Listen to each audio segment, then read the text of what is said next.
Caracas y Globovisión desde el primer minuto ha sido nuestros ojos y la voz de muchos, incluso en las zonas de desastre. Han estado sin descanso cada uno de nuestros reporteros recorriendo cada edificio colapsado en Caracas y en La Guaira. De hecho, se ha documentado no solo los daños estructurales, sino también ese dolor y la resiliencia de quienes han perdido todo. Hoy hacemos paréntesis en este flujo constante de información para poder conversar con nuestro compañero Luis Betancourt.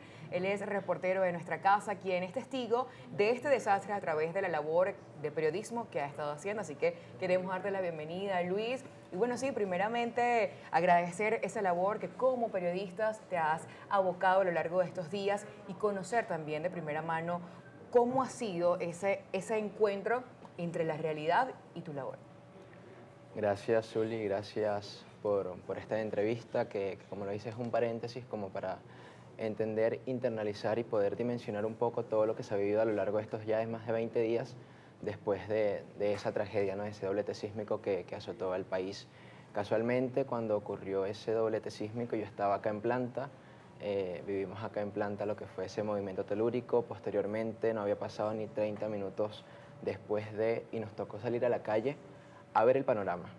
Creo que no sabíamos o no teníamos idea de la magnitud de lo que había ocurrido hasta que, por ejemplo, en mi caso llegué a San Bernardino y vi el edificio desplomado, vi a gente en la calle desplomada gritando, implorando por ayuda, también a las personas que estaban sacando con vida, arrodillarse y agradecer a Dios. Y creo que es algo que yo como profesional tengo poco tiempo ejerciendo, recién graduado, poco tiempo ejerciendo la carrera, y creo que es algo que no estaba preparado para ver o vivir. Sin embargo, creo que uno asume con toda la responsabilidad el rol que nos corresponde, que al final del día somos servidores públicos y es ponerse de pie, estar allí para acompañar a todas esas personas que estaban viviendo esos momentos tan lamentables, ese susto que incluso uno como humano tenía, y tener la mayor responsabilidad, la mayor ética para que todas las personas que estaban tanto dentro como fuera del país pudieran informarse de manera oportuna, recibir información verídica, porque sabemos que estos escenarios también se prestan para mucha desinformación, y poder servir como ese canal y como ese medio justamente para que esa información llegara de manera oportuna, haciendo siempre un llamado a la calma y a la responsabilidad. Luis, justamente, bueno, como reportero y servidor público, como lo comentas, bueno, fuiste protagonista también de escuchar muchos testimonios, ¿no? Testimonios de fe, también no tan esperanzadores. Encontrarse con esa realidad tan cruda también no solamente te sensibiliza, pero no te deja o no te hace salir de esa parte profesional. ¿Cómo fue encontrarte con ese panorama tan crudo, tan real, que aunque uno lo ve por redes sociales y dice, wow, es devastador, cuando te encuentras cara a cara con la verdad es cuando entiendes realmente la situación? Totalmente, creo que una de las mayores cosas, que uno de los mayores retos es justamente eso.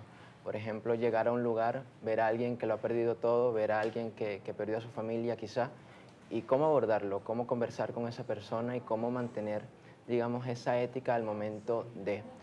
si bien es cierto, por ejemplo, he tenido la oportunidad de entrevistar ya a más de 11 sobrevivientes, una historia más dramática e impactante que la otra, y me he tomado la tarea, por ejemplo, antes de abordar a la persona, antes de iniciar la entrevista, puedo durar hasta 1 hora conversando con esa persona, conocer cómo era su vida antes de la tragedia, conocer qué estaba haciendo al momento de, y más allá de cómo vivió la tragedia, qué le deja a esa persona. Conversaba, por ejemplo, con unos esposos que los dos, gracias a Dios, sobrevivieron, y ellos me comentaban que estando tapiados bajo 10 pisos del edificio de que se desplomó, lo que los mantuvo de pie fue el amor que se tenían y que iban a salir juntos de... Uno de los casos más impactantes o que más me impactó a nivel personal fue el de Dayana Patiño y su bebé de 18 días de nacido, que estuvieron tapiados durante más de 30 horas. Y yo humanamente me pregunto, ¿cómo es posible? Y ella me decía, su única respuesta fue, es la misericordia de Dios manifestada en mi vida. De hecho, ella me comentaba que ella lo único que decía cuando estaba allí tapiada junto a su bebé, además de proteger a su bebé, era que le pedía a Dios que le hiciera testimonio de su misericordia, y ella hoy lo dice, así fue.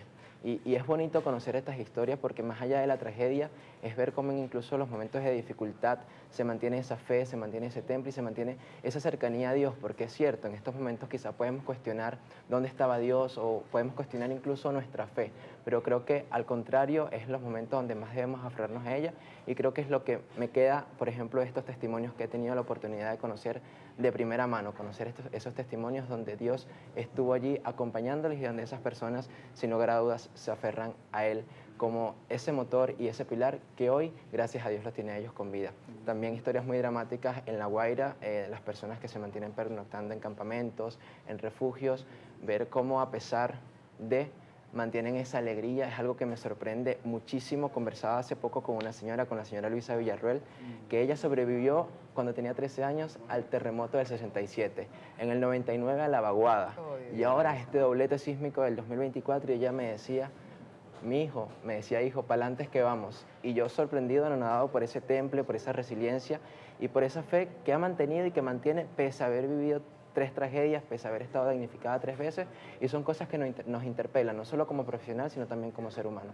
Qué bonito como hablas, Luis, y cómo explicas algo tan esencial que creo que ha sido el aprendizaje de alguna manera de todo lo que estamos viviendo, y es ver cómo el venezolano siempre es resiliente ante las adversidades y que de todo se puede aprender. Aprendemos que a pesar de la devastación siempre existe un escalón para dar, para poder salir del fondo, que realmente hay personas que se aferran a Dios, a su religión, para poder mantenerse con vida y siempre buscar algo positivo.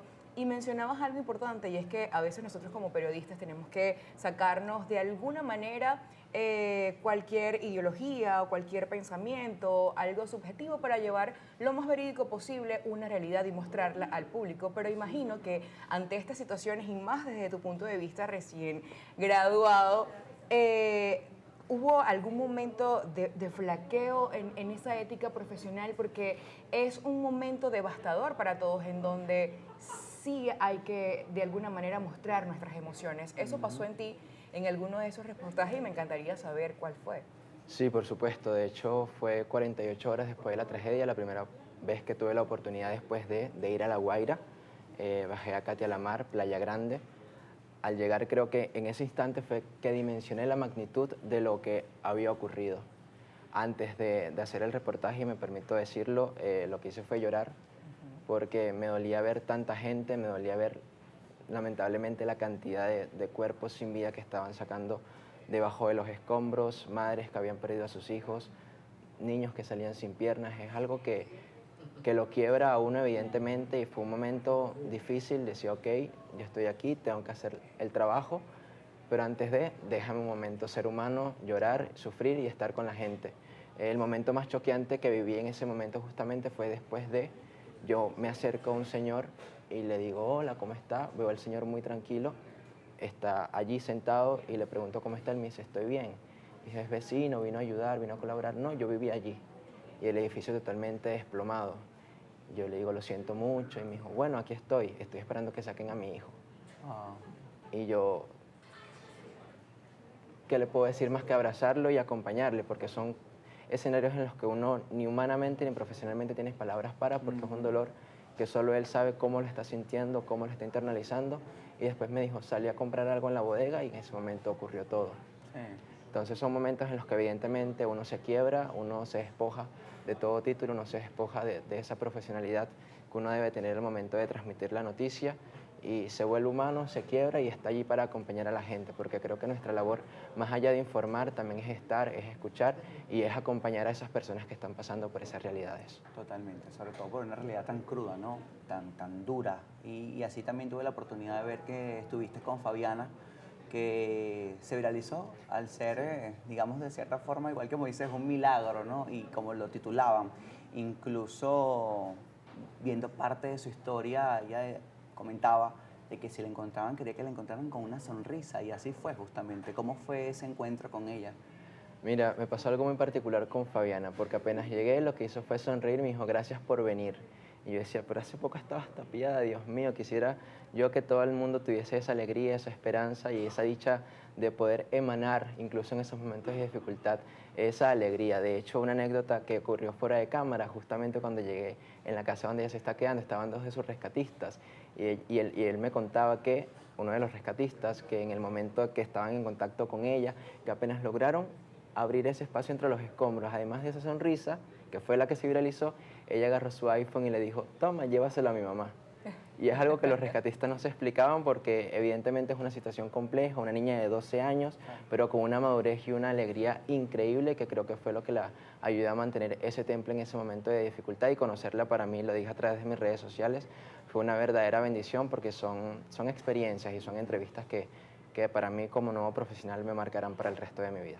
Qué bonito, Luis. Gracias por acompañarnos acá en La Tisana y bueno, traernos esas anécdotas que con mucho cariño, de alguna manera, las mencionas, porque sí, ya lo hemos dicho, pues de cierta forma hay que siempre rescatar lo positivo de esto, aunque nos duele mucho. Tus redes sociales, Luis. Mis redes sociales son @luisbetancourt piso 18. Aprovecho rápidamente las pantallas y la audiencia de La Tisana para invitarlos a todos a seguir ayudando a La Guaira. No nos olvidemos de La Guaira porque aún nos siguen necesitando. Es cierto, han pasado 22 días de la tragedia, Zuli, pero las mismas personas que nos necesitaban hace 15 o 20 días nos siguen necesitando hoy. El bebé que necesitaba pañal hace 15 o 20 días nos sigue necesitando hoy. Comprendemos el país en el que vivimos, que hemos tenido que volver a esta nueva normalidad, pero que no nos dejemos de organizar para seguir ayudando, porque lo decía la Madre Teresa de Calcuta, y con esto me permito cerrar, a veces creemos que lo que hacemos es una gota en el mar, pero el mar sería menos sin esa gota. Entonces, ninguna ayuda es mínima. En estos momentos toda ayuda es necesaria, y créame que toda ayuda es una curita en el alma para todas esas personas que no decidieron estar en esta situación. Gracias, Luis. Gracias por ejercer desde la parte humana y la parte bonita, porque siempre lo he dicho, no todo el mundo ejerce de corazón. Exacto. Y cuando ejerces de corazón, no solamente te permite sensibilizarte, sino también entender lo que haces. Y tal cual, yo lo he dicho en miles de oportunidades acá, este tipo de sucesos, de tragedias, sacan lo peor y lo mejor de cada persona. Ojalá saque lo mejor de cada uno de nosotros y nos ayude a reencontrarnos con ese Dios que quizá hemos dejado a un lado por vanidad, por ego, por X, por Y o por Z, pero que nos permita nuevamente reencontrarnos como seres humanos, como personas, conectar un poco más, aprender a valorar un poco lo que como seres humanos por el día a día perdemos. Con esto, bueno, con Luis nos vamos a una pausa y ya venimos con más. No se despeguen.